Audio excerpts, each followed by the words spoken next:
উপজেলা যুবদল পৌর যুবদল আমাদের মাঝে ইতিমধ্যে মাঠে ঢুকেছেন। তাদের দল ছাগলিয়া উপজেলা শাখার বিপ্লবী আহ্বায়ক নূর আহমদ মজুমদার, কফিলউদ্দিন সরকার। আপনাকে ছাগলিয়াবাসীর পক্ষ থেকে সুস্বাগত।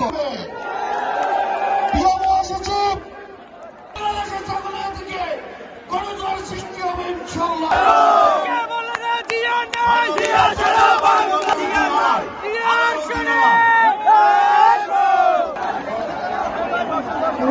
পশুরাম এবং ছাগলিয়া পৌরসভার সম্মানিত সভাপতি,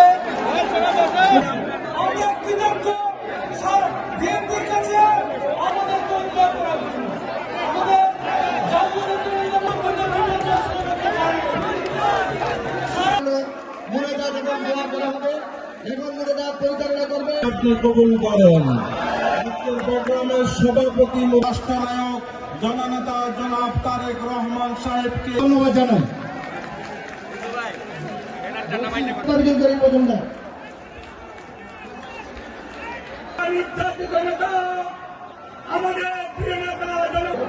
এই ফেরিতে 11 জনকে হত্যা করেছে, যারা 15-16 বছর আমাদের নেতা কর্মীদের সমাবেশ থেকে বলতে চাই, শেখ হাসিনাকে তাদের কাছে দাবি জানাই নিজাম হাজারীকে গ্রেপ্তার, উদ্দিন চৌধুরীকে গ্রেপ্তার করতে হবে এবং বেগম খালেদা জিয়া জিন্দাবাদ, বিএনপির ভারপ্রাপ্ত সংগ্রামী উপস্থিতি এই বিষয়ে বক্তব্য রাখবেন। বিসমিল্লাহির রহমানির রহিম।